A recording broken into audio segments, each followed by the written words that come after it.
Hey guys, Mitch Taco Bell. I'm your host for Tall Tales with Taco. Thanks for joining me tonight. Tell you what, it's been a busy day. I just spent the entire afternoon down south of here, about 2 hours, with Sergeant Major James Booker, who is a legend in the scout sniper community. And I went with Brett Pendleton, who is a buddy of mine, and that was his senior drill instructor back in September of 1988. So I'm working on getting Sergeant Major Booker to come out and talk to us. Tell you what, fascinating individual. Loved every second of hanging out with this guy, and you will too if we get a chance to get him on. I did a little over 2 hour interview with Mike Carr last week. Unfortunately, I have to go into the editing room to shorten it up because 2 hours is the max. It wouldn't allow me to post it.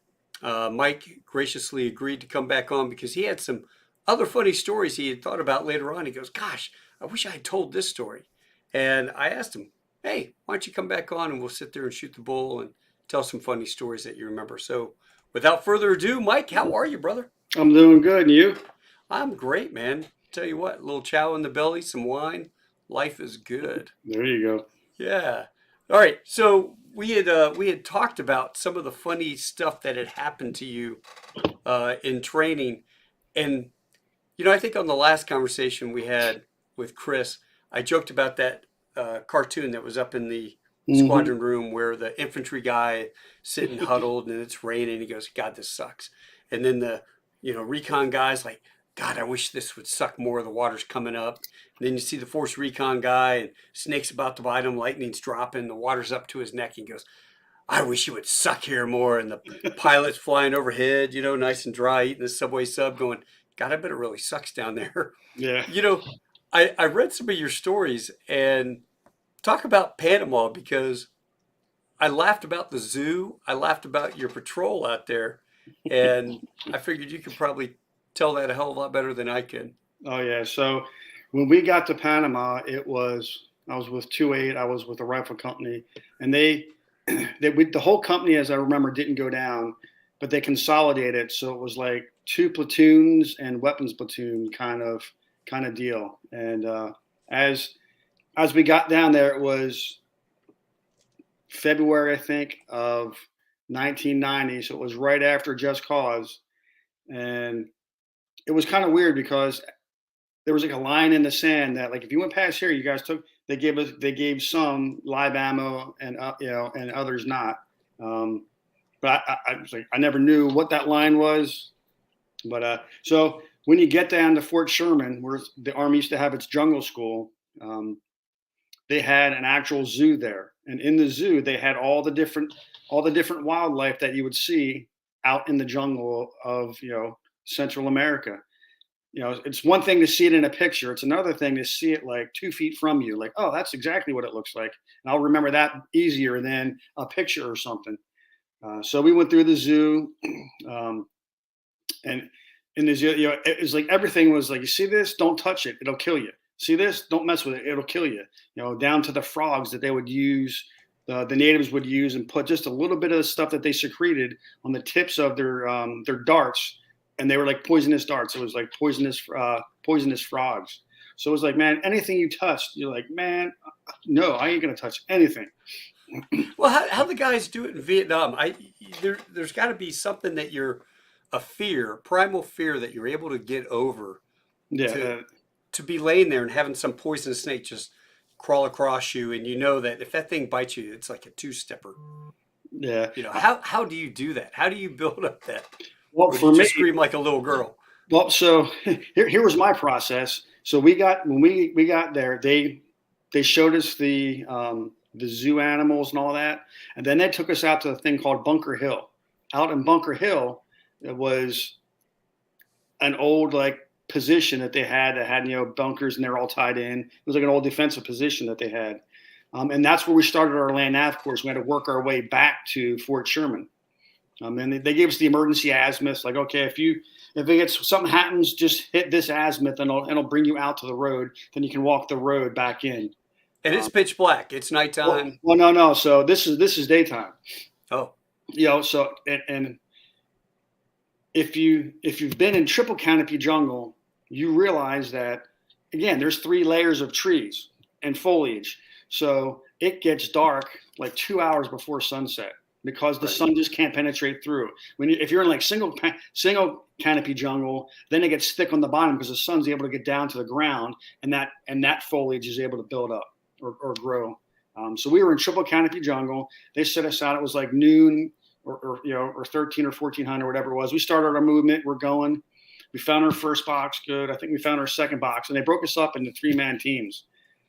It was me. And for what the guys don't know, they take an ammo can and they'll paint it and put a number on it, and you'll have a list, and your card you've got to correspond with the lat long to be able to navigate walking through mountains and over hills and have your pace count to go find that box and hopefully get the right one. Yeah. So they broke us up into 3-man teams. It was me, another guy that his nickname was Pittsburgh, and then another guy, Coop. So Coop carried the radio. Pittsburgh's looked at me and like, you're navigating. I'm just along for the ride. And I was like, all right. So we go. We found the first box. We go to find the second box, and then we're moving, and we couldn't find our third box. And it's starting to get dark, and we're like looking at each other like, I am not going to be in these effing woods when it gets dark.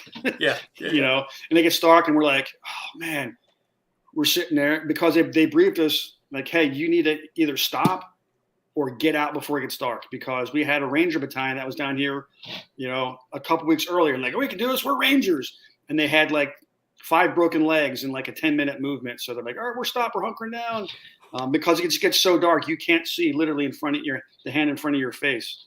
So we're sitting there, it's getting dark. I'm looking at them, looking at me. I'm like, dude, the emergency azimuth is that way. They're like, yep, we're going. So we hit the emergency azimuth because there's like noises and sounds, and all the creepies are like, man, what is that noise? What's this? What's that? We move, we hit the road, and we start walking back. And I'm Lance Corporal at the time. I'm feeling defeated. I'm like, this big bad Marine, damn, scared of the dark.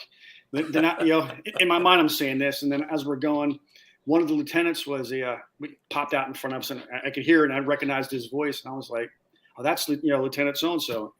And he's like, man, screw this. I ain't spending the night in the dark. That's too scary. And I was like, oh, okay.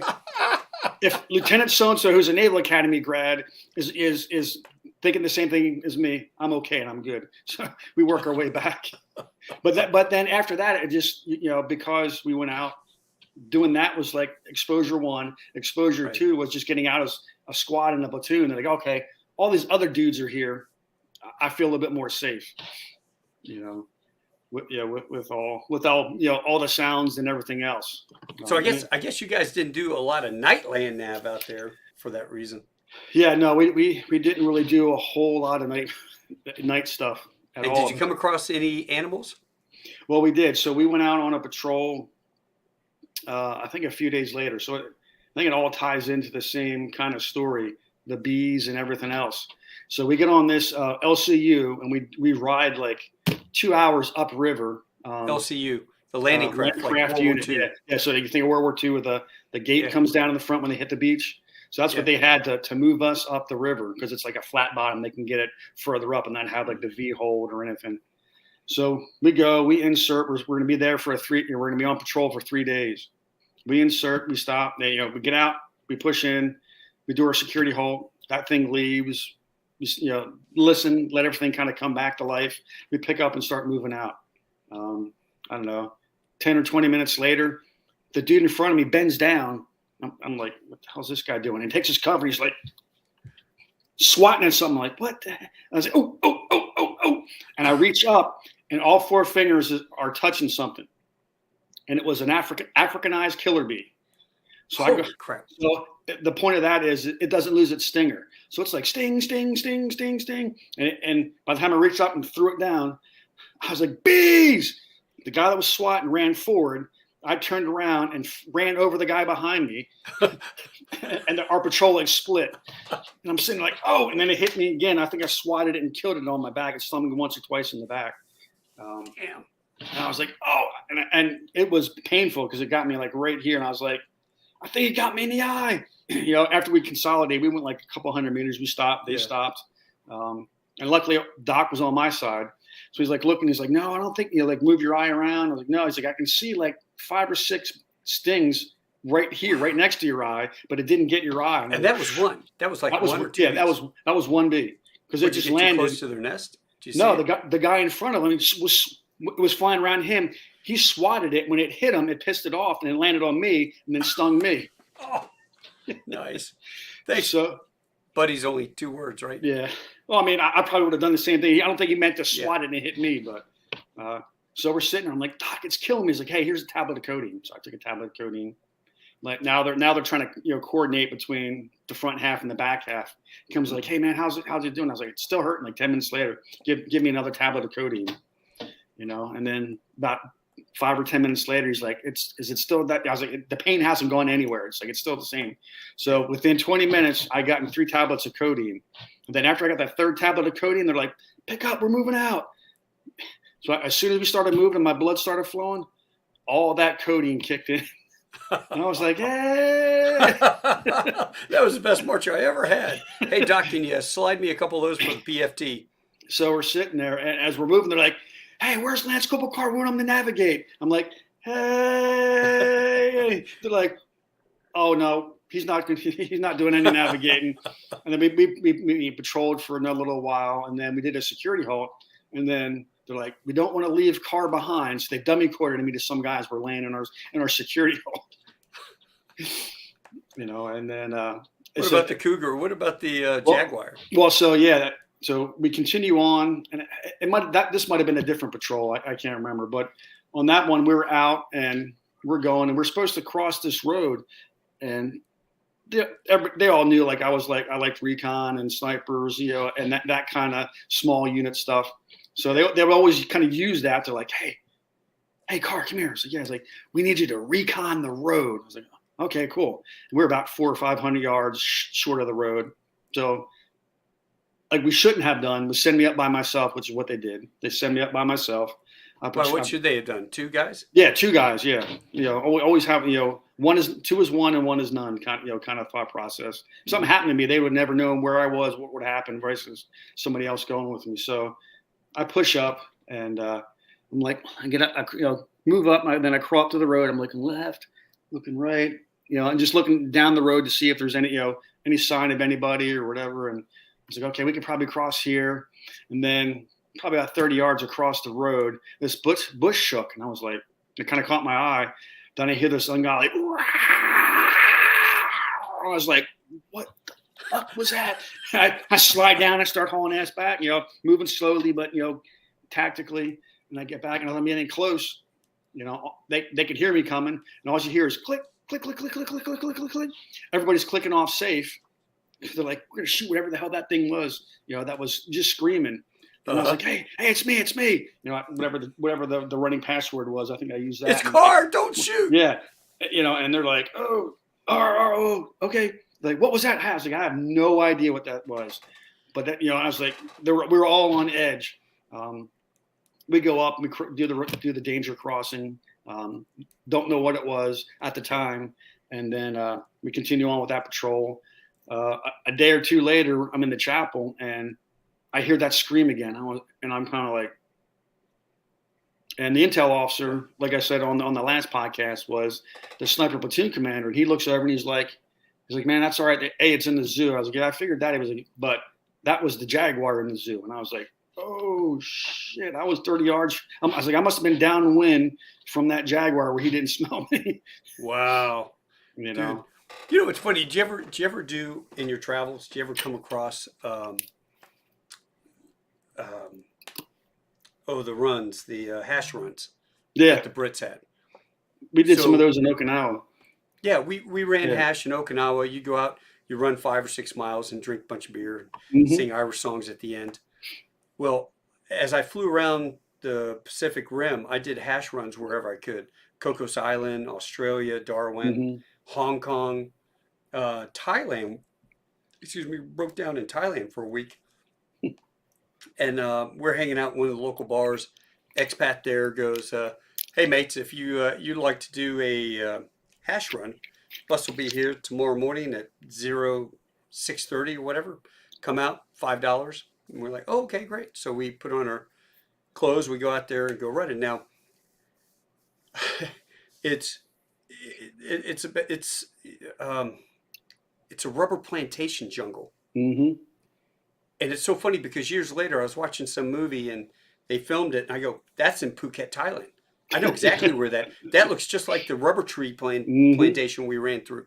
Well, I'm sitting there running, and there were a couple Thai girls that were bar girls or whatever. They were out running. They were out way ahead of me, and I'm just running along, and I'm just looking at the scenery. I'm like, "Man, this is great." And a couple of my buddies were behind me, so I stop, and I'm under the branches of these trees, and I'm just sitting there waiting for them, taking a breather, when all of a sudden my skin catches on fire. Like literally, I'm on fire.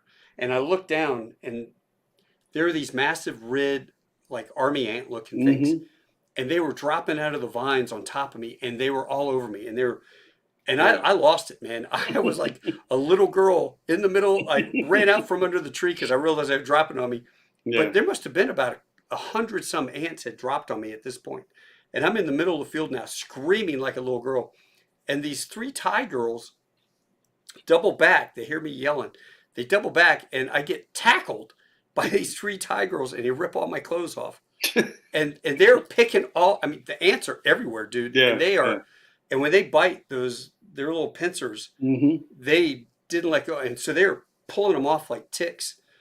Um, and and then stand me up, and they're brushing all the stuff out of my hair, and then they gave me my clothes back. I had no care of modesty at all because I am covered in welts from these things. But I was so grateful that they had gotten everything off because I don't know if you could die from that. How many bites or Um, what they I'm could. sh- I'm sure at a certain amount, your body would get overwhelmed trying to fight off just those, the Yeah. toxins or whatever from the saliva of their bite. Oh yeah, We, man! It was a green shorts. You remember the green yeah. shorts and a tank Yep. top. So it's not like I had a lot of clothes on, but they got them all off. Mhm. Put it this way, I was very grateful. Bought them a beer when we got to the end, but oh, Yeah. I hurt. I had pictures of the welts. Yeah. We would be out on patrol and going down like an animal trail or something, and you can see all you see is like this green movement and then like black movement. One going one way, one going. You go up to it, you look as far left as you can see the two lines go, and as far right as you can see the two lines. It was a line of ants carrying vegetation one way. Then there's another line going back to to find Source. more stuff, and it was like, oh my goodness. As far as you can see it was like, that's crazy. Freddie Joe, they just don't like Mexican food, taco food. Yeah. Freddie, they eat anything. They'd have that bullet sponge. They'd have you under that tree, paralyzed, buddy. Yeah. Yeah, man. So, any other crazy animal incidents while you're out in the jungle?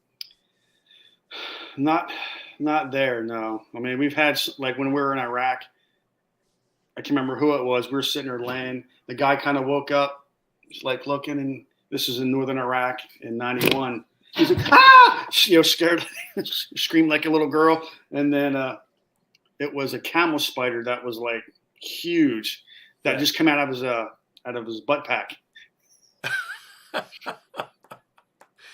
It's funny. Those camel spiders, we always talked about them. They were attacking you. Mm-hmm. They were running in your shade Yeah, to instantly cool the ground. They would just run in your shade, but it looked like they're following you or chasing you. yeah, no doubt. But I did step on a little pit viper that was sand Yeah. colored, and I was Mm-hmm. walking about to step onto the steps, and it was right there, and I was like, "Holy crap!" Got some Marine come over with his A2, take the barrel and kind of Yeah. flick that thing, get it out of there. Oh well, made me think of when we were in Okinawa. I think we were in central training area when I was in the sniper platoon. We're out doing our patrols, and I was the assistant team leader, so I was the last man in the line, and we're going, and I see everybody in front of me just like running in different directions, throwing shit and climbing trees. I'm like, don't know what's going on, but I'm going to follow suit. Ran up and jumped up a tree, and a bunch of wild boar came barreling through. I'm like, all right, yep. Yeah. Hey man, did you ever see any of the habu snakes? I didn't. On my, I guess it was my second to the last deployment. We're on the Mew. I was the gunner, and they came out. We were in Kenya, and the Marines and the CO were in the COC at the middle of the night. There's a snake coming through, and they're like, oh, let's pick the snake up. They put it in an MRE box, and they're showing everybody, look at our little snake, and da. Then they take it out and let it go in the grass, and they took some pictures. The next day, they showed the colonel. The colonel showed the Kenyan colonel, and he's like, oh, no, that is no good. Then he's like, that is a no, it wasn't a what was the one in Kenya? What's the one of the deadliest ones in Africa? I'm trying to think of Antler snake or something. I can't no, remember. it was Never been there. Sort of pit he's viper. like, well, yeah, it was something that's it's like super deadly. I'm drawing a blank on what the heck that snake, but he's like, oh no, you don't mess with that. You let that go. Yeah, we would go caving looking for dead Japs in Okinawa, and this major, would take us down there. We'd park the van, and we'd be walking through some farmer's field. We had our sticks. That was a big thing. Look for the habus. Yeah. If you get bit by a habu, you're like a two-stepper. You're gonna die. Yeah. And then they said if somebody gets hit by a habu, try to get the snake away from you. The other guy runs out and grabs a farmer because they have the antidotes. Yeah. For the snake bites. But the banana spiders were the ones that freaked me out because I felt like Indiana Jones. You're busting through the jungle, and all of a sudden those big ass banana spiders start dropping on you, and they were huge. And you catch birds and stuff up there in the canopy. Yeah, those kind of freaked me out. Mambas. That's what I was going to say. That's what it was. It was the black mamba. Was what it was. He said, "Oh no, that's the black mamba. It is no good." We're not talking about Jones either. Yeah. We're talking about a black mamba. Yeah. Oh man. Gracious. Yeah, Mozambique spitting cobra. Yeah. Like we were talking about, today is the anniversary of me going to boot camp. So no way. It was 35 years ago today. I got on, stepped on the yellow footprints. What year was that? 1988. God, you know what? 35 years ago. So August of 88, I started the basic school. Oh, nice. Yeah. So 38 years ago, 35, 36, 37 years ago, started OCS at Camp Upshur. Man, we're getting old, dude. Yeah. Oh, yeah. We're getting old. Got that gray. Well, because I was sitting there and when I did a post on it today, and I was like, man, it's 35 years since I went to boot camp. And the end of this month marks 8 years since I retired. That's amazing. Yeah. Yeah. Hey, happy Marine anniversary, Mike Carr. Thank you. Beautiful. So like at boot camp, you get online and you're sitting there every morning. You got to get up and you got to get your money valuable bag out. And you got to stand up and you count off, and they're like 1, 2, 3. So I'm laying in bed one morning. My number was 15, so I'm sleeping. I wake up 29, 30, 31, 32. I was like, oh shit. I start sliding out of my bed. And luckily, right where our two racks were was a stanchion. So I got on the other side of the stanchion, and I just kind of slid in there. And they went all the way through, and they weren't missing anybody. I was like, all right, I ain't going to say shit. And it was my bunkmate who was 14. He's like, 14, 15. You can't buy him beer there, but I'm sure you owed him something. Well, we had a good time because we were at boot camp together, School of Infantry together, and then in 2-8, I was in 2nd platoon, he was in 1st platoon. So we did our first 4 years together. Oh man, that's awesome. with my bunkmate, so that was kind of cool. 35 years. Well, congratulations. Yeah. It was a Freddie Joe, May of '86. That's my. Oh, nice. That's, if you can see the uniform in the background, that was Freddie Joe's from the Pacific when he was in the TV show. So that's crazy. Yeah, he hooked me up with that. Yeah, man, it's funny, boot camp stories.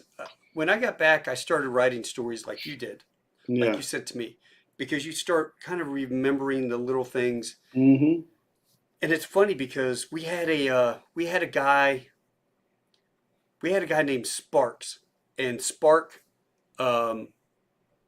he got sleep deprivation. So I'd never heard of sleep deprivation. I mean, we used to party in college and stay up for 24 hours or whatever, but this guy got sleep deprivation. So we got off fire watch. I got off fire watch. I'm back in the rack. And all of a sudden, I hear this guy, when I was getting off fire watch, went and woke up the next guy, Sparks is getting up. and I didn't remember seeing his name on the list, but I thought maybe he swapped with someone because he was getting dressed and everything. Yeah. He goes out the front, and it's maybe 3 o'clock in the morning, 2:30 or 3. He goes out the front, and you hear, platoon, all 10, hut, left, face, forward, march. And he marches this imaginary platoon, a mile down through the barracks, and he gets some imaginary platoon to the chow hall. And he goes in there and opens up the door. All the people are, they're making the chow, and Hmm. they're like, can we help you, candidate? And he goes, I have Lima platoon, Lima 4 here for chow, check in. And they had to call somebody, and they took Sparks away.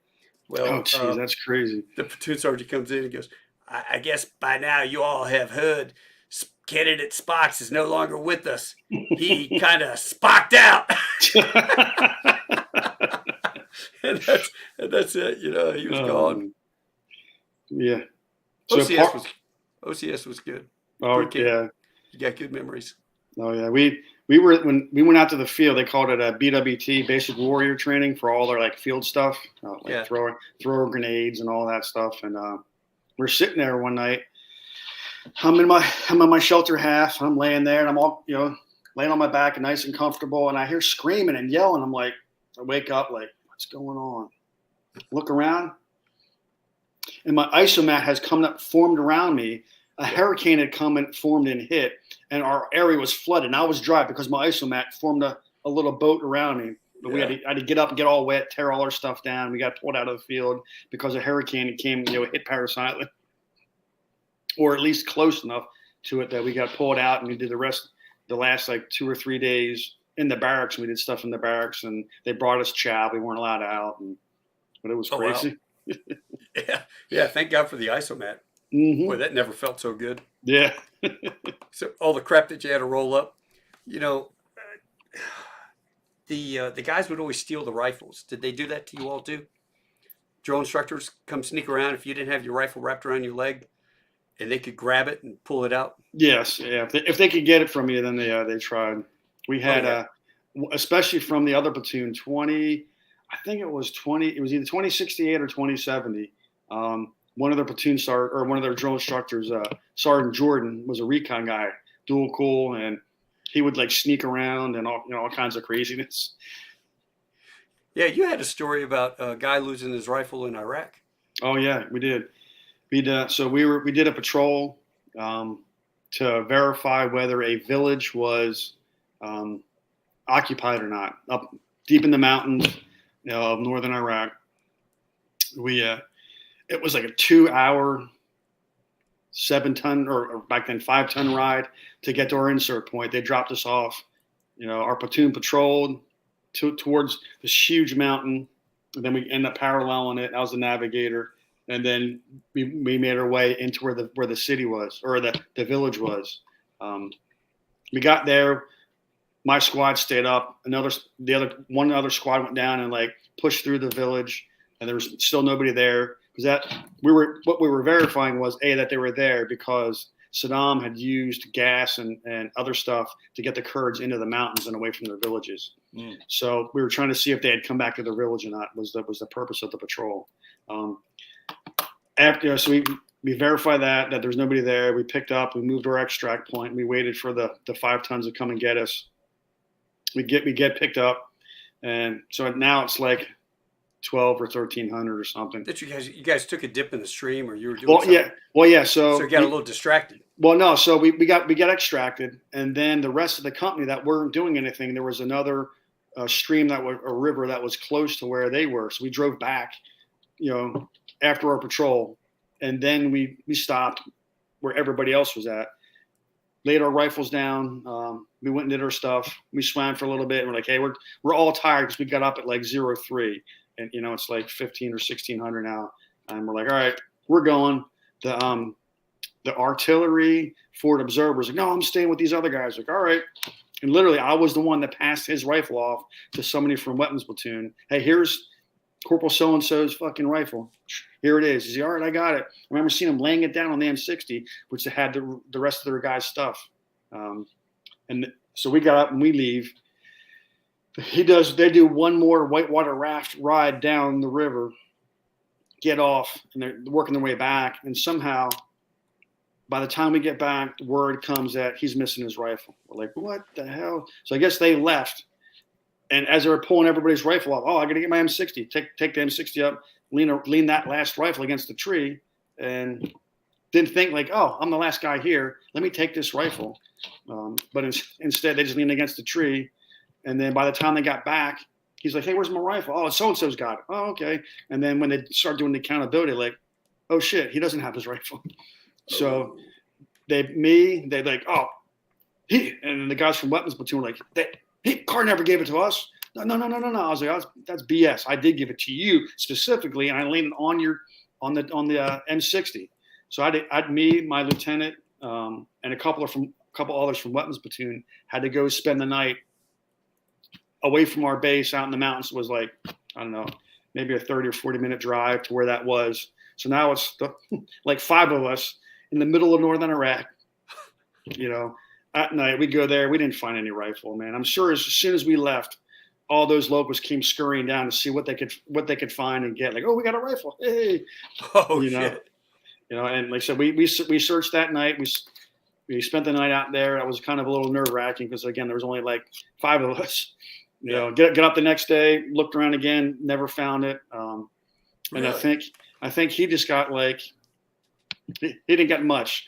It was like, they just wrote it off as a combat loss, and then I think his pros and cons went down a little bit. But I mean, that was right after the Gulf War, and then like, we're losing all this other gear, so what's just one rifle? Wow, that's amazing. Yeah. Oh, but you can, maybe a little political here, but you can lose a war and nothing happens, but you lose a rifle. God bless, we're gonna murder you. Yeah. God, I think about that poor son of a bitch that he got left at the crossroads. You remember that Lance Coconut? Yeah. They were out in Pendleton or whatever doing exercises out in the middle of the desert, and he was at the crossroads, and they didn't stop to pick him up. And he's like, last truck drives by, and he's like, hey. Yep. He made it all the way like within a mile of the highway before he succumbed and died. Yeah. I don't know how many 30 miles he walked. Drank the piss out of his canteen, all the stuff that they taught you to do for survival in the desert. Yeah. But when they found him, he had his boots, his helmet, I think his shorts, and he had his rifle. That son of a bitch died with his rifle. So he wouldn't lay that down. He was a fraudulent enlistment too. Well, I don't know that stuff. Yeah, he was a guy who was kind of famous. Yeah. He was a guy that was from one of the 2nd Marines battalions, and they were out of 29 Palms doing CACs. And what happened? Why they never caught it was because he was like fapped out within the battalion to the road guards. So when they got back, like, oh yeah, the road guards thought that his platoon accounted for him, and his platoon thought the road guards accounted for him. They didn't realize till they got back to freaking Lejeune that he was missing. I was like, oh really? Long? It was like 3 days. So that's why it took so long for him, and he was able to move that distance that he did was because they literally left him out in the middle of nowhere. And hey, here's that turned into a big deal because on recruiting command, he was a fraudulent enlistment. They had whatever the ASVAB. I mean, he had like a 30 on the ASVAB. Mm-hmm. He wasn't even gun grade qualified. So they ended up finding out that he wasn't the smartest guy in the thing. But hey, he kept his rifle, so we trained him well. He was trained. Yeah, I mean, but in my mind, he was in a survival situation. That was his fire. Whoever his next leader, the next leaders above, they're the ones that failed him miserably. Yeah. For not like, okay, we're back. Where's Smith? I used to know that guy's name because we had to do a brief on him every time he went out to 29 Palms. But it was like there was a whole line of failures all the way up that people did for his loss. That was definitely a crazy thing.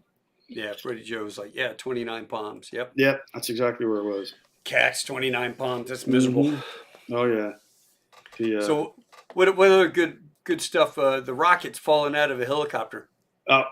So when I was the battalion gunner at 2-2, we were doing, we're on the MEU and we're overseas. I can't remember what country it was in. It was one of the, it was Qatar or one of those ones along there. I don't remember off the top of my head. I think it was Qatar, but I'm not 100% sure.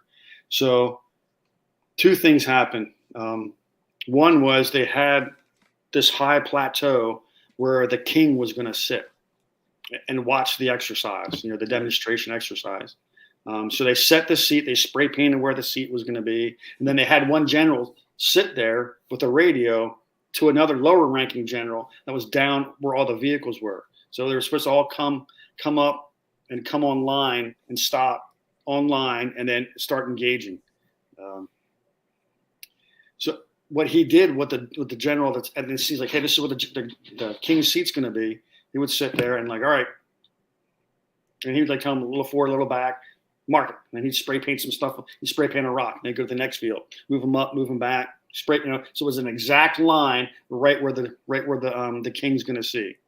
So the king, all the king knows is they come up and they stop perfectly on line at where he can be seen. Yeah. And so we're like, all right, this is some artificial BS, but okay, whatever. And then later on, I had to get the MU OPSO had to take me. Well, first we had to brief after I told him what was going on. I had to brief the MU commander, and then we had to brief the people at the embassy. They're like, hey, we put our tow vehicle way on the other side of the line because of how wide that SDZ, surface danger zone, goes.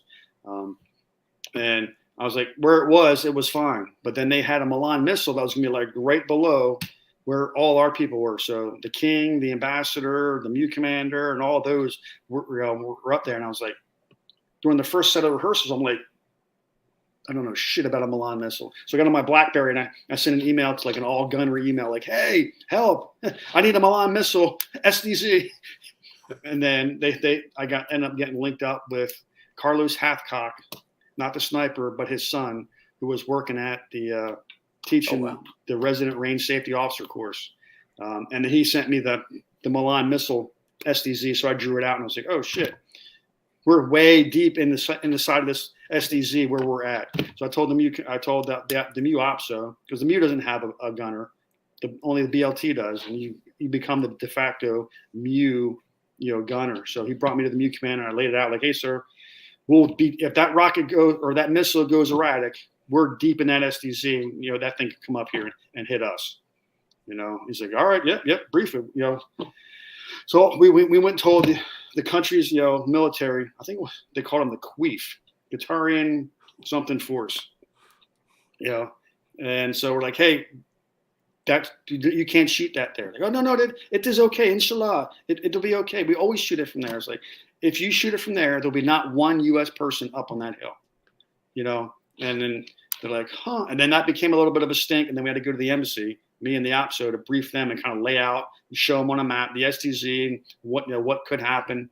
And then when it got to the embassy, the Qatarians were like, all right, okay, we'll put our missile over by where your missiles are. So we kind of averted the thing. So as they're moving through during the day of the exercise, I'm looking to the right, and so these vehicles are going to come through, and then our LAVs were going to come through this area that this Cobra was flying. So it came, and it was like hovering, and then went nose forward and started going. When it went nose forward, like one or two missiles fell out, and I was watching, I was like, hit the guy next to me, did you just see that? He's like, no, I was like, that thing tipped forward and two fucking missiles came out. He's like, what? So we quickly figured out on the map where that was, got on the radio and called our LAV guys like, hey man, I don't know if I can trust their missiles, whether they're inert. I mean, not whether they're going to, if you run those things over, if something's going to happen. So just avoid this area, and they had to do a wider curve than what they were planning on, because when you tipped forward, those things just slid out. Did they find them?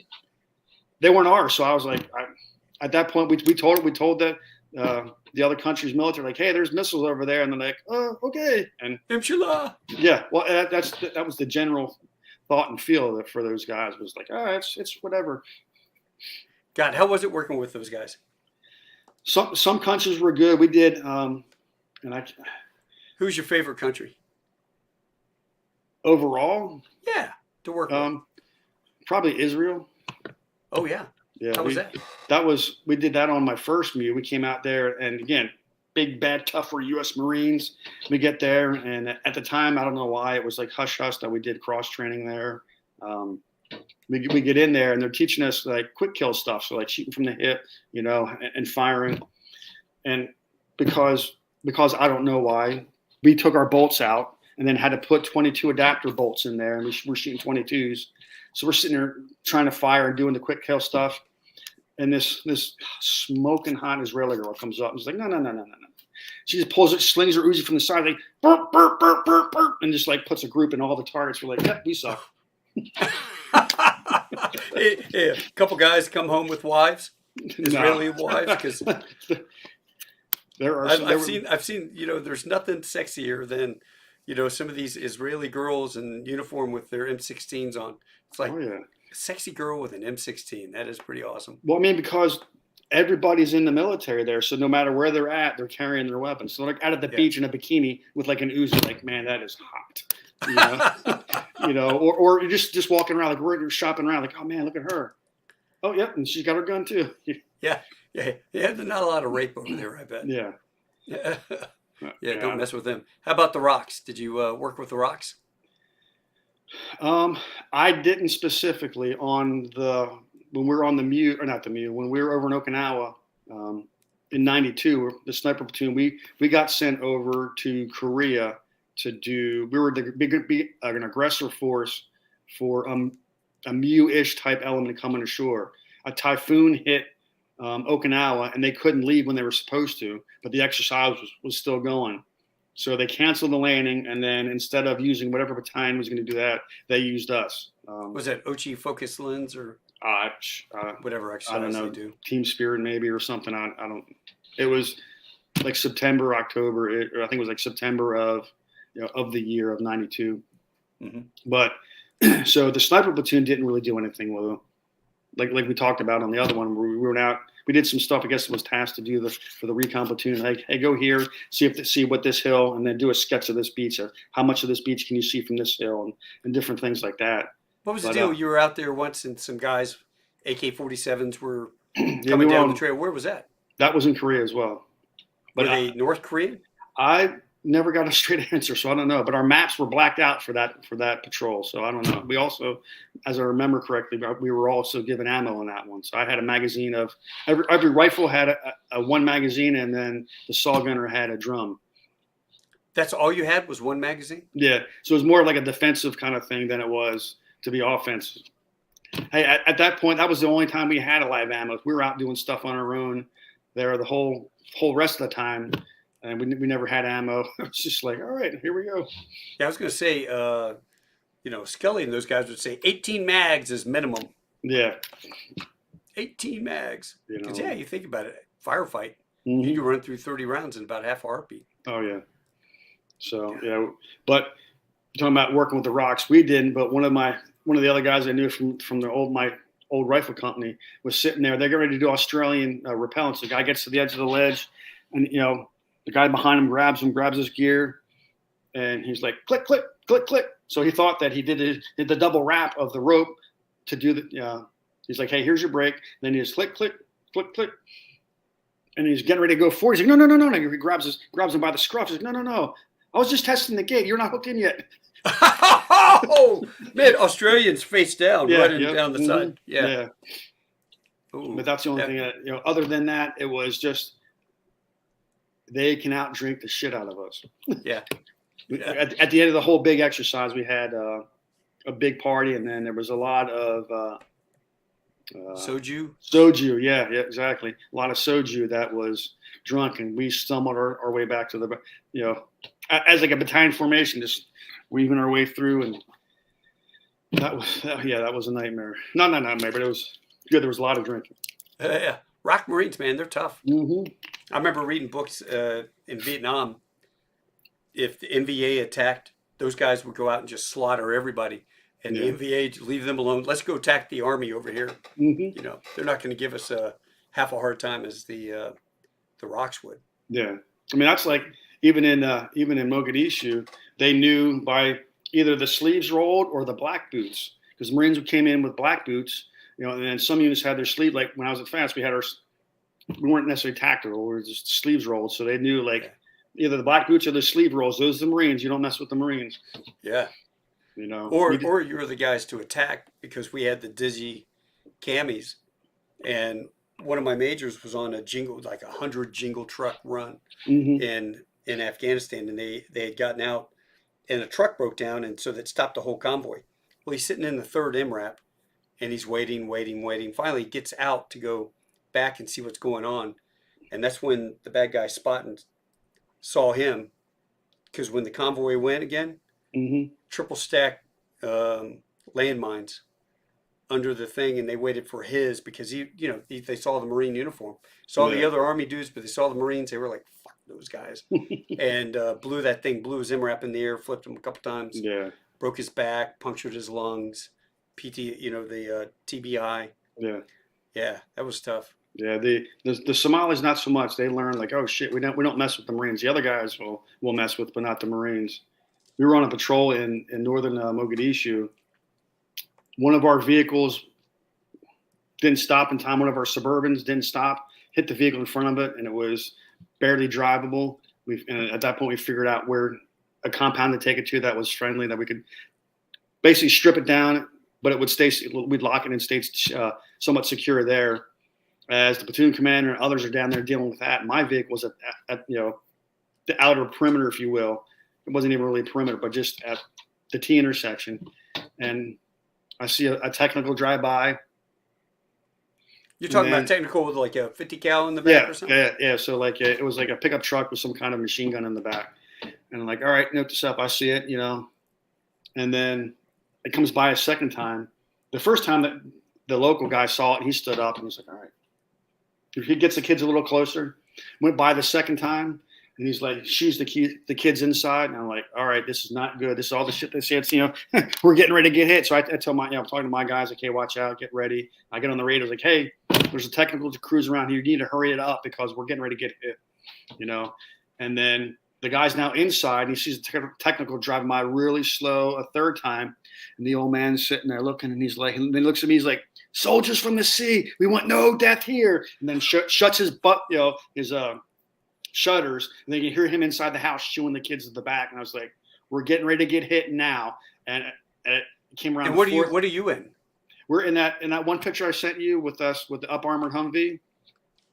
Oh, with me and a couple others. We're standing around it. Yeah. So we had fully armored at that point. This was 93. Yeah. So these two Humvees are fully up armored, manufactured up armored Humvees. Oh, wow. Yeah. So that was my vehicle. So I was in the tail, and then the guy on the right, Cobb, he was in the lead vehicle. He's on the right vehicle. Does he got a Mark 19 on that one? He does, yeah. Oh. So before, awesome. They used to run it where it was a 50 cal in the front and then the Mark 19 in the back, because you could lob it over everybody right in the convoy if you needed to from the back. But another platoon had an incident where they attacked them at K4 Circle, and they opened up with the Mark 19 and hit them like 17 yards away. And from what I was told, one round punched through a guy, and then hit a wall behind him and detonated. Another round hit a guy and detonated. So they had more respect in their mind for that, because they thought that was shooting a bullet that's like that big. But this is a 50 cal. So they're like, all right, whenever we aim at 50 cal, I'm like, oh, whatever. But we aim the Mark 19 at him, he scatters and gets out of the way. So we started leading with, it wasn't our platoon that figured that. That was previous platoons. That was the SOP. And they told us that's why. I'm like, all right, there we go. Mark 19's in the front. God, I'd be more scared of the 50 cal. Well, but that's because we understand it. But they just remember seeing dead bodies with a big bullet. A big hole from a Mark 19, so it didn't. The revolution's enough to arm it, so it hit the guy and punched a hole through him. So they're like, oh shit! And then other ones hit a guy at similar distance and detonated. Wow. Yeah. That's bitchin', man. I like that Hummer. Yeah. So it was those. So if you click back to that picture, that little kid, is Tolliver. Do you remember him from the last episode? No. He was the one that sprayed the other guy in the eyes with capstone. He was rubbing his eyes like, oh, my eyes. Oh. Yeah. So that was Tolliver. And then Clark's the one on the gun. And then Miller's the driver, and then again that's Cobb that's up on the other And so which vehicle. two guys were shooting each other with capstone? So it was the guy next to me, the little guy on the left, Yeah. and then you can't see the other guy. He wasn't in this picture. Oh. But both of those two guys were in my vehicle. We always paired them together because like good buddies. Mutt and Jeff. Yep. Freaking frack. That's funny as hell. Yeah. Oh man. So what So else? another funny Mogadishu one was one of the other sergeant was sitting. So like I told you before, we lived in the White House, Mhm. the old ambassador's residence. We had to leave there, go across the compound, and go into a shower trailer, to do anything, shower, shave, use the bathroom, whatever. Yeah. So he goes in there and he showers and gets all clean. And he's like walking back, and then it's like we had like 2 or 3 120 rockets fly over the compound. He's like, and then he's like, poop, right down in the sand. They hit the compound behind us, and then it's get all clear. And he gets up and he's like sugar cooking on one side. He's like, back to the shower. He's walking his ass back to the shower. I always tell that's the closest I ever came to getting killed was sitting on a shitter in Iraq.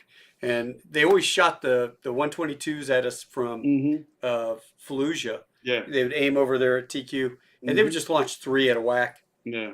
And I was sitting on the shitter, and there was like 6 of them in a row. Now, I would take a piss. I had a big jug. I found a foam jug in the junkyard that they'd use for CFR or whatever, and I cleaned it out and, cleaned that sucker out. And I would pee in it. And then every morning, I'd pee all day in it. And then every morning, I'd go down, empty it in the shitter, and then wash it out, take it back upstairs. Well, I'm out there and I'm taking a dump. It's, typical 130 degrees inside this with a million flies. Yeah. And you're just trying to do your business as fast as you can. And you hear the scream of the rockets coming overhead. And where we were, they landed on the other side of the HESCO and blew up towards the runway. But the concussion still rocked the porta potty guy. Yeah. And so all I hear is shit, fuck, shit. All the guys as the porta potties are rocking. Because all I'm thinking is, A, I'm going to die on a shitter covered in blue crap and blue juice and crap. Yeah. And it was like 3 wipes, boom, boom, boom, pants up, grab, run. Everybody's doing the mad dash to get back into the hard buildings. Yeah. And I'd say that was close as I ever came. Getting killed crazy. on the shitter, man, that would be horrible. Yeah. So the first 2 Marines that got killed on my 05 deployment, a round landed in between them in the HESCO'd in shitters. They wore their stuff. They went in. They sat down. Took that stuff off because they were sitting behind 7-foot, HESCO walls. Right. And a round literally landed in between them, and it's like, man, that's your time. Yeah, and that company from then on, we got them a crap ton of wag bags that they started doing all their business inside. They never went outside to use the head. The battalion did a battalion, or like they said it was a battalion size. It was like 2 companies reinforced, with weapons company that did an operation outside of their area. Come to find out that used to be an Iraqi mortar training area. So those guys had their mortars dialed in and they could fucking do their stuff, and they had whiz wheels and all of that. And once they went through and did that, the mortar fires on their compound stopped. So that was a good day for them when that operation ended. Yeah, no kidding. God, that's horrible. Think about that. Yeah. I remember the chaplain coming up one day. I'm sitting there smoking a cigar on the top of the Bada Bing, our cigar bar. Yeah. Watching outgoing fire from Habanilla. Somebody would shoot at us, and all of a sudden, you could see the rounds arc through the air at night. That was kind of cool. And then the explosions far off. So it was always entertaining. And the chaplain's up there with me, and he goes, "Hey, Major Bell, how come I haven't seen you at chapel?" "What do you mean?"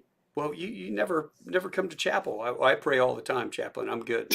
Every night, sunset, I say my prayers and the whole 9 yards. Yeah, I don't need to be in your building to necessarily. Yeah, he goes, "Well, you ought to come by on Sunday, when we're having church." And I go, "Look, let me ask you a question. Do you know what IDF stands for?" "Of course, indirect fire." I go, "Yeah." So that means the chuckleheads are out there over in Fallujah. They know this road runs perpendicular to it's going to hit the base somewhere. I Yeah. said, so they launch these rockets and they have no aiming azimuth. I mean, they just have an azimuth that kind of Hmm. aim in that direction. How is it that the chapel has been hit twice? Yeah. Nowhere else on this base. When I take you into my office and I show you where all the impact sites are, because we have little circles Hmm. after Yeah. every Yeah. attack, I go, how come the chapel's been hit twice? Well, I don't know. I tell you, chaplain, I think Allah's got it out for you, man. You want a whole chapel up here? We've never been hit on top of my Yeah. building, but yours has been hit twice. And the second time it got hit, a young Marine, she was out there actually. She'd just gotten in country. She was there like three days, and she was up there doing the dead hang Hmm. and pulling up and doing the dead hang, and the rocket blew up. Nobody was in the chapel. They were at lunch, Oh, and it nice. blew up the chapel, and a piece of shrapnel shredded her bicep. I mean, like sliced right through, because Hmm. that stuff's Yeah. Yeah. sharp as hell. Yep. And it sliced her arm. She fell off. She's screaming. A couple Marines grab her, run her over to the hospital, and they're like, "Yeah, you're out of here." So they evacuated her to Balad. Um, but that was the big thing. Everybody was joking. Does she still rate her Iraq medal? So she goes home. She has a Purple Heart and no Iraq medal Yeah. because she Yep. wasn't there for 30 days. So, Yeah. That's yeah. Well, I'm seeing that on my '08, no, my '05 deployment.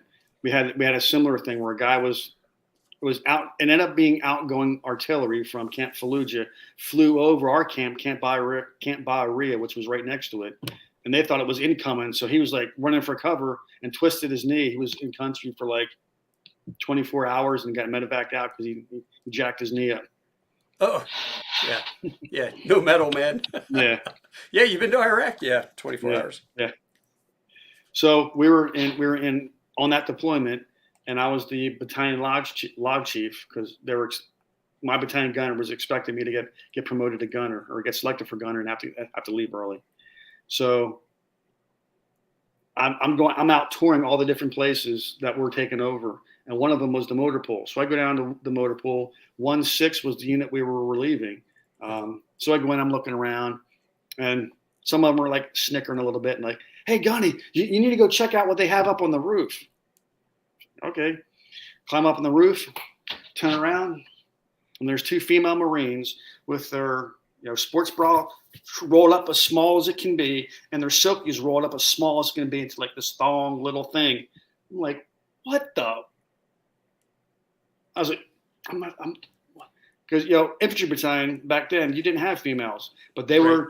were assigned to the platoon that augmented them from truck company. So they were 2nd Marine Division truck company, female Marines. But again, you're over there, not expecting that, and I was like, what?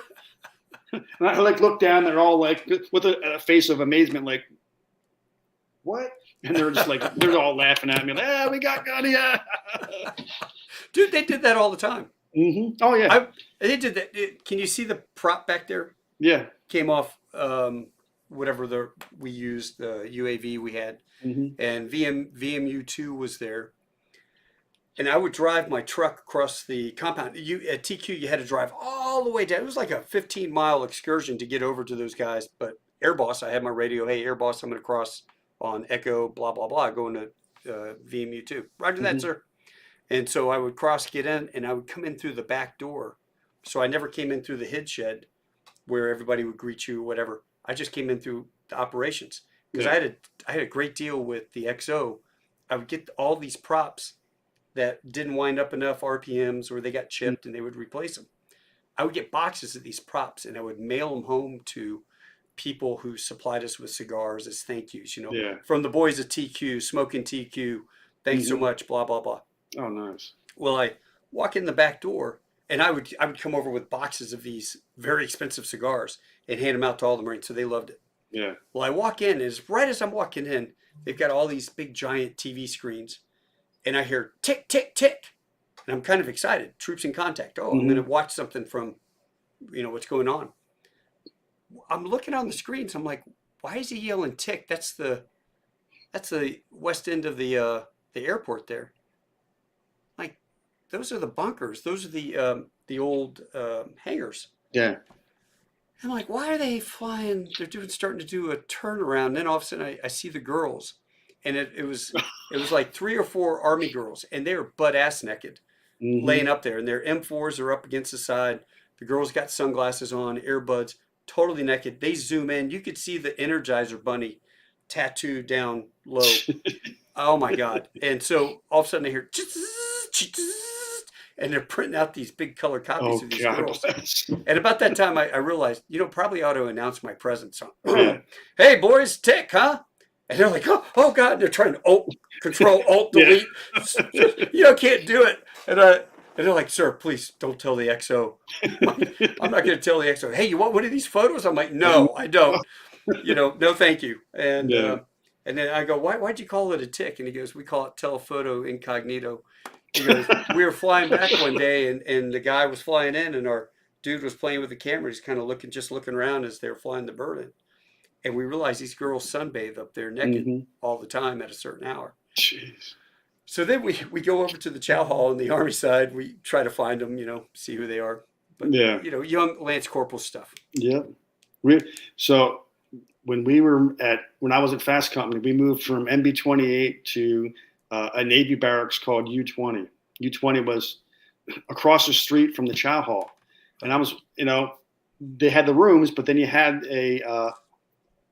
what was it, like a universal head, that everybody, you had to come out of your room down the hallway to go to the head. So I'm just going down one day, and why are all the DMs and the snipers like with their spotting scopes and fucking like, what's yeah, at first I'm like, oh, the first time I saw it, I was like, oh, cool. They're getting some other training on, Practice. Well, yeah, and then I'm like, wait a minute, it's 1700 like every night that they're like making sure that they're back by 1700 to get their spotting scope on. So I came in there and I was like, hey guys, what are you looking at? Like, oh, hey, Sergeant Carr.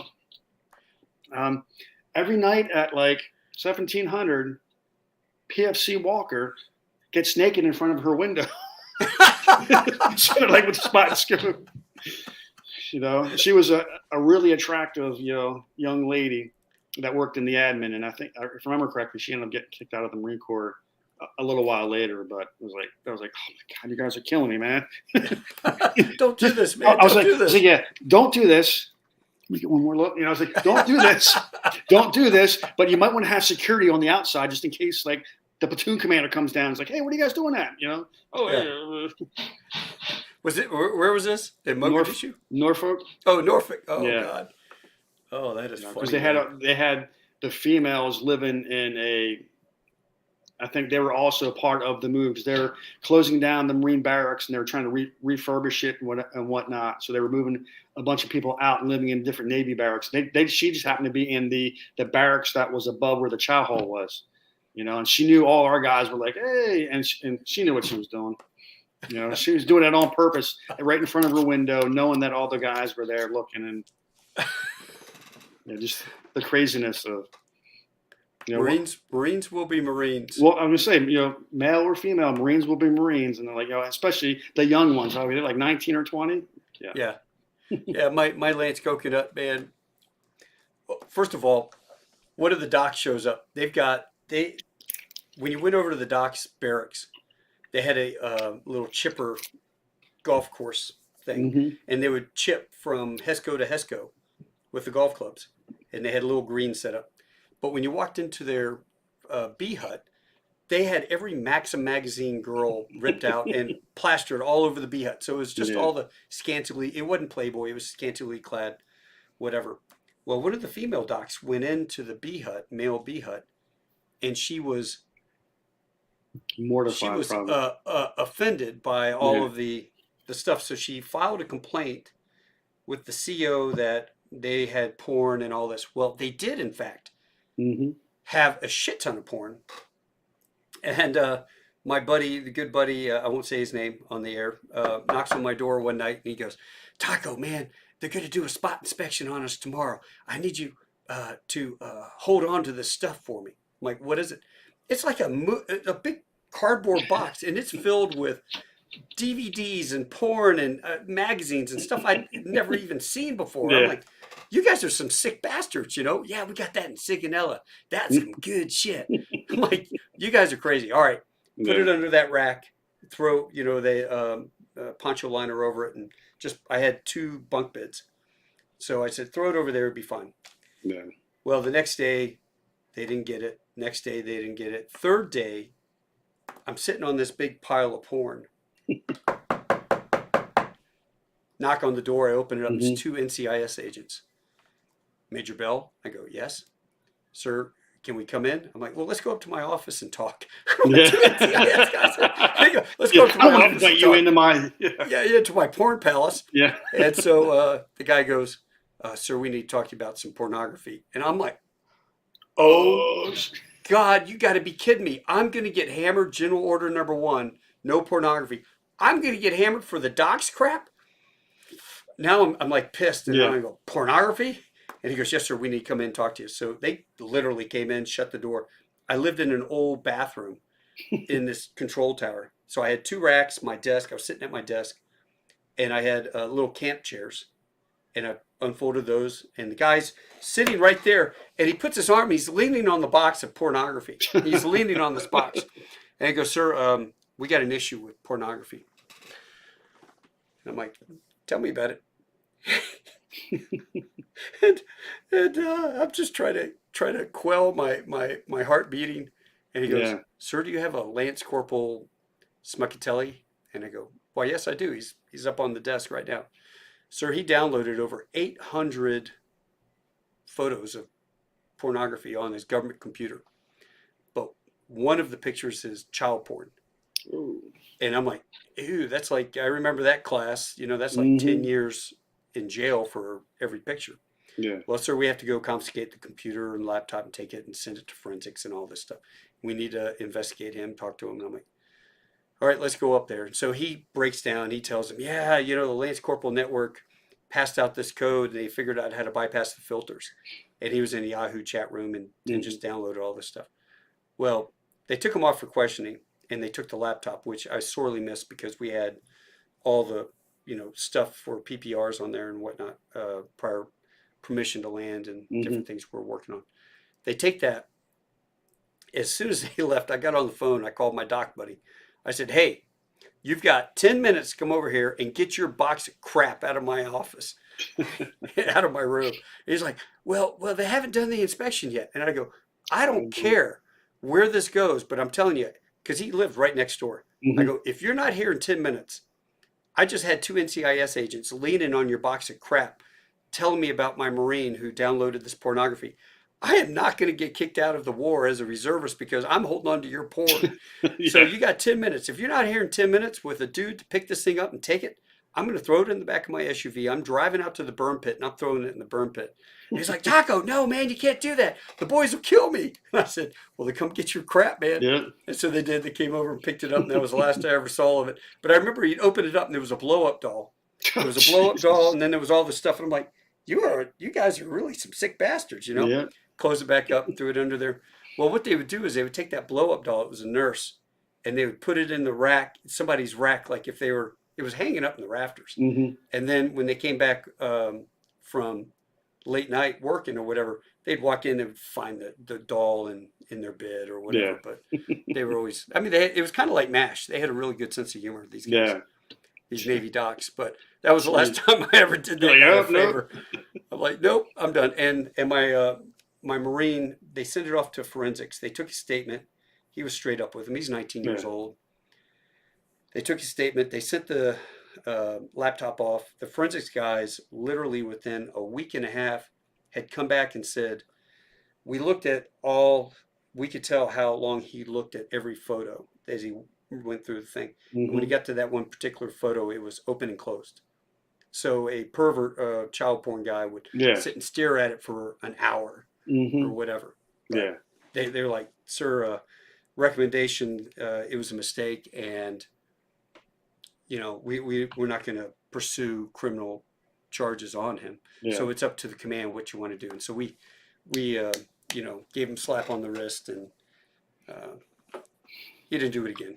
But he's a good kid. I'm still friends with him to this day. Oh, nice. He's a good man. He's a truck driver driving around the country. Oh, nice. Yeah. He's a little. He was the one that we used to have fun with. Hey, Hmm. go see Top Carr. He's over there at the engineers. I need some left-handed metric crescent wrenches because I got this Russian engine I'm taking apart to steal the blades out of. Okay, sir. And he would run over to that guy, and I would call him up and say, hey, my Lance coconut's coming your direction. Send him off somewhere, and we'd have him Yeah, chasing his cinema. tail all day. Yeah. I got something for you. Yeah. When you were a warrant officer, Hmm. I hated you guys. I hated all the warrant officers that showed up because at TBS, when you're at the basic school, Hmm. we'd have to go out on bivouacs. The warrant officers would talk to the enlisted instructors and find out where the bivouacs were going to be. And then they would go out there and they would dig a hole and stash food and beer. Hmm. And we came upon a bunch of warrant officers sitting around a admin bivouac, had a fire going, and they're drinking beer, and they had steaks, and they had all this stuff. And I'm like, you sons of bitches, how did you Yeah. haul all this stuff out here? No, we didn't, man. We brought it out. Did you guys ever do that? No, we didn't. I mean, it was because we did the same POI that you guys did, except we only did 3 months, where you guys did 6 months. So we Yeah. stopped at like platoon operations, platoon supported stuff, and then I think you guys went up to company. But again, a completely different era. Now the IOC and those guys back in like the early '90s, they might have done it. Yeah. Yeah. I'm telling you, man, the Yeah. warrant officers had it down. Oh, Just yeah. like you guys humping your 50-pound sandbags at Hmm. sniper school. What happened with that? Yeah. Tell that little secret. Oh yeah, I mean that was from the other episode too, but with Chris. But yeah, when we figured out as we were going through doing our shooting phase, we broke up the class in half. So one half would go down to the butts, set the targets up, and then pull the butts for the other half. That would start at the 300, work their way back to the 1,000, and then we would switch and we'd set our targets up, and then we would run to the 300, wait for them to go down to the butts. But the people that were in the butts in the afternoon were the ones that were in the butts in the morning. So we would rotate through. So it wasn't like one group only shot in the morning and one group only shot in the afternoon. So every other day you shot at a different time to get more data and just get used to shooting at different times.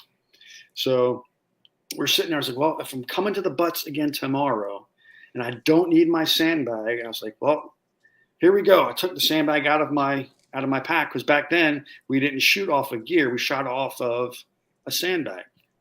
Right. So I took my sandbag and stuffed it as far underneath the catwalk as I could. And I was the only one that did it the first time because I was like, if somebody's going to get in trouble, it's going to be me. Uh-huh. I'd rather me get in trouble and then somebody else get in trouble and get kicked out of class or whatever. So I did that, and then came the next day and nobody saw it because it was so far under, and nobody was like checking deep under the catwalks or whatever. So I was like, Roger that, And then I told the guys on my line, like, hey man, this is what I did. I didn't get caught. So if you want to do that, stuff shit underneath. So for half the day we were running without a sandbag like every other day. And then the other thing that we did at this point, I think I was the class commander, the staff sergeant, and then the two other sergeants were dropped at this point. So we everywhere you go, you had to run. Yeah. So we're doing the little shuffle, with the pack on, your shoulders hunked over, for the weight, and you're carrying your rifle the way we always did. And as we're going, we have to have headlights and taillights, just so people drive and they would like, hey, they see them like, hey, slow down. So we're sitting there like, all right, we're away from Stone Bay, main side, if you will, proper, and we're going like, all right, let's walk. So we walk like headlights and taillights out. Two guys will go ahead, two guys will go back, and we just like walk. Fuck, we needed this break. It's hot and whatever. Hey, someone's coming. All right, shuffle. They drive by and they're like, all right, let's walk. But again, it was one of those ones. If you're not, if you're not cheating, you're not trying. That's right. I remember, we do the 6 mile endurance run, Mm-hmm. and one of our guys was prior enlisted. He was an infantry guy or recon or Yeah. something. He taught us, we had the old web gear. Yep. Slide your rifle. Mm-hmm. You slid your rifle through the web gear, Yeah. and it would hook. And so you were able to do this because everybody else is running with the rifles, and it really weighs on your arms after a while, and they're just rubber. But yeah, that when I Yeah, got that down, I saw him doing it. I'm like, I'm doing that. Drill instructors didn't say anything about it. yeah. That worked great, man. Put that For, through well, there. for us, we ran holding the front. I'm trying to get my arm in the front sling swivel here, and then the rifle came up our side, and the buttstock came out. The idea of running like that was to disguise the scope. So they would see a buttstock and they'd see a barrel, but they wouldn't see a scope if they saw you from a distance. So we're Oh, just okay. trying to disguise that we were snipers, and that's why we would carry it like that specifically Was instead. that the M40? Yes, it was. Yeah, How much does that thing weigh? man, shit. That's like I 30 mean, years just ago. average 10 pounds. Yeah, it was Pretty like an maybe M1 15 Garand. pounds. It was, yeah, I mean, I don't know, it was like 10 or 15 pounds, if I remember Wow. correctly. What was the You know, farthest shot you ever had in one of those? um, and the M40 was at Bridgeport, and that was like a 1,300 and some odd yard shot. Wow. We were doing high angle shooting during the mountain package that we did up there. There's like a mountain sniper package that they did for the sniper platoons. We were out in Hawthorne, Nevada, and we're high angle shooting, and we're sitting there. So at that point, you have your scope already maxed out, and then you're holding mil dots up. And I think it took me 2 or 3 shots to get the. They had bunkers that were underground, and then they had air vents that were letting the air flow, whatever, let the hot air out or whatever it was. But I hit an air vent at like 1,300 yards. Is the farthest shot I've ever took with an M40. Wow, that's pretty awesome. Yeah. Did you And guys, when you're out there, did you all ever drop any deer or anything illegally, and go have some drop a then pig and get some meat? no, we not in that sense. No, we were getting ready to do when I was in 3-6. We were doing the reconnaissance and surveillance course. We're getting ready to go to our Truex, and we were back getting ready for that. And the battalion was going up to Fort Pickett, and Fort Pickett's like, or no, it was AP Hill, and AP Hill's like, hey man, you guys got snipers, right? Like, yeah, we want your snipers. We're having a beaver issue. There's too many beavers. We want your sniper platoon to take out some of our beavers. Beavers are like, yes, yes, yes. And they're like, no, you got to get ready for Truex. We're like, damn it. Ah. So that was the closest. I mean, that was the closest other than being with the DMs when I was at Fast Company. And we were shooting our, the M14 was the designated marksman rifle, DMR. And they were zeroing, and I think it was a groundhog like popped up while we're like downrange, close to our targets, and like, scurried over, popped up, and then was like, don't shoot the pow, and you see this thing. All righty. We didn't see that. Yeah, it took him out of the gene pool. Yeah. Yeah, Freddie Joe says 14.5 pounds. Yeah, like they said, I got so much other shit that was crammed in after that for when I became a gunner and STZs and all the other shit. I just some of that stuff is like I had to push that out to put other information in. Well, hey, did you get a chance to talk to Sergeant Major Booker today? I did not. You didn't because you didn't send me his number. I'll send you his number. Yeah. And, you want to hear a funny, somewhat? It was kind of. I thought it was kind of funny, but yeah. We were so we're on the ship. We're doing SOCX.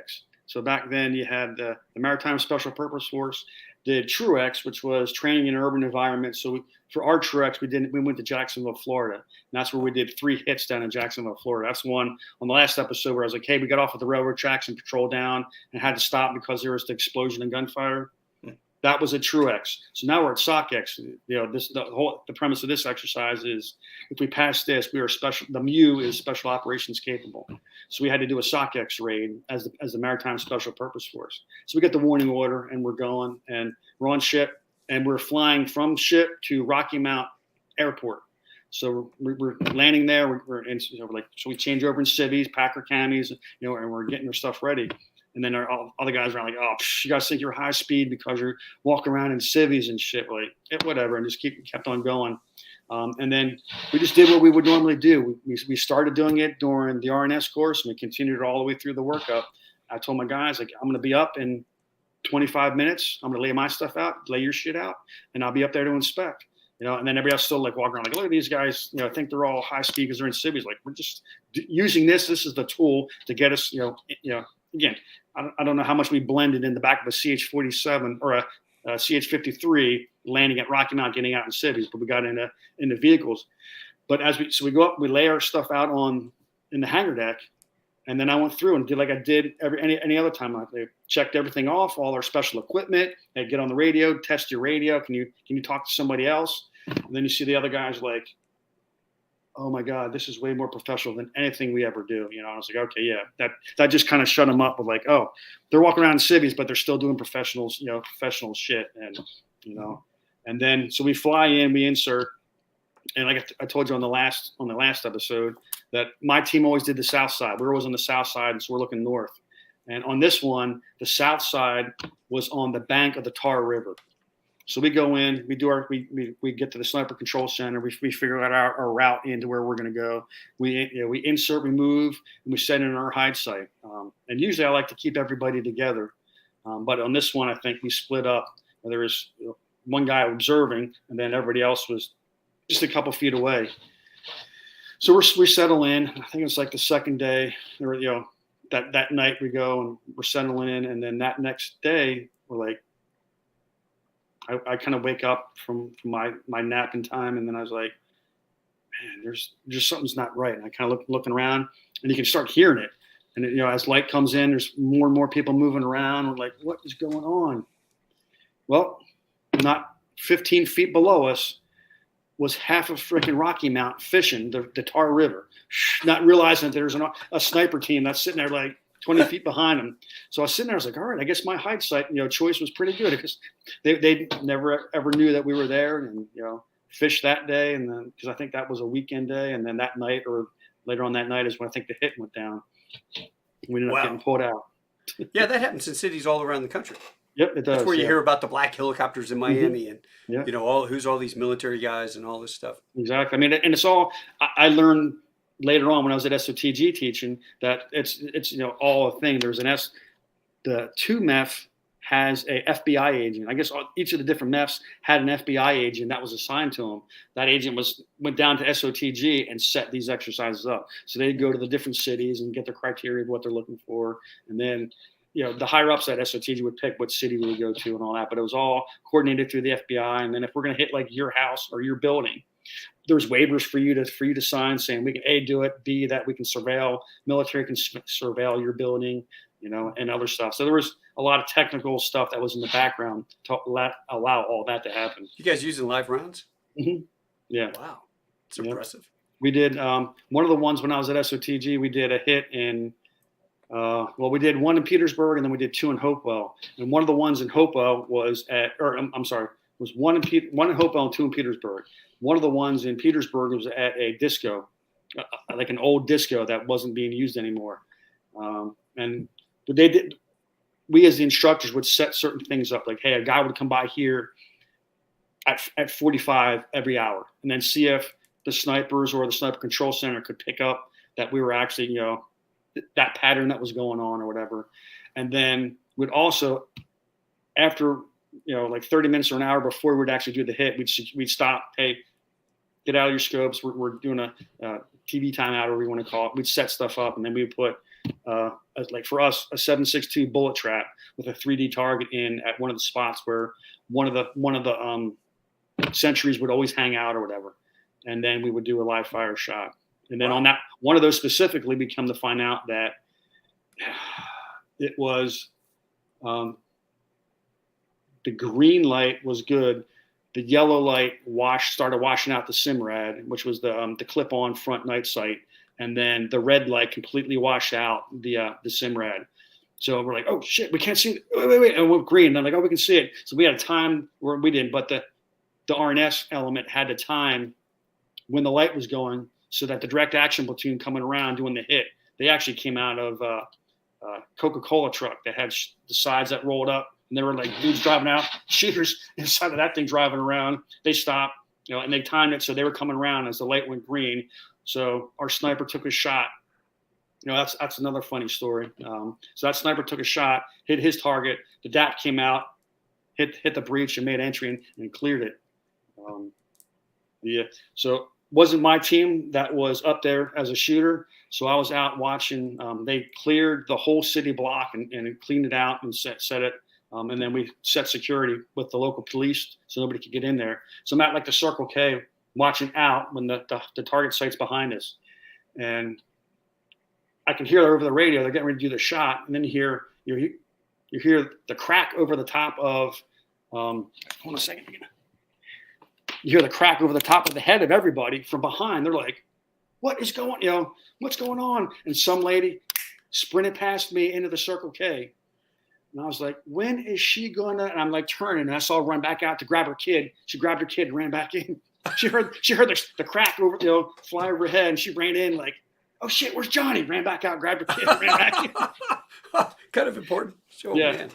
And then later on that one, we ended up simulating a casualty, and they brought a CH-46 in the land in that neighborhood, in behind that Circle K to extract somebody. Man, why don't we send you guys into Baltimore or Chicago, take all the gangs out? Oh, yeah. There's a thing called Posse Comitatus Act, I think. Yeah. We're not allowed to do that. But. Yeah, we just do a little martial law. Yeah. Well, listen, brother, I got to get up at 4 a.m, but I can't thank you enough for coming out and joining me tonight. Oh, you're welcome. And I'll get you hooked up. I'll get you hooked up with Sergeant Major Booker. Sounds good. I'll try to get, like I was talking about, Brian Zigafus. Yeah, get Zigafus. All right, man. Listen, you have a great night. Happy anniversary, Marine. Thank you. It's my parents' anniversary, too. So, my dad always jokes. He got my mom on their marriage night or whatever. He says, "Hey, put that tight red sweater on the night I met you." Mm-hmm. She goes, "I don't own a tight red sweater." And he goes, "Oh, shit, I married the wrong blonde." But I told my parents, happy anniversary. If you hadn't married the wrong, the right blonde, I wouldn't be here. So thank you guys very much. Well, listen, man, I will talk to you soon. All right, sounds good. You bet. Thanks, brother. Hoorah. Yeah. Hey, folks, thanks so much for joining us. I hope you enjoyed it. We're going to have some more stuff coming up and some great shows ahead of us. Until next time, adios, hasta luego, sa wiedersehen, tschüss, sheshini, au revoir, domo arigato gozaimasu, tando shinde, kurasai, ciao, arrivederci, tashikur, assalamu alaikum, mahala, do vidjenia, das vidania. You guys have a good one. Hoorah.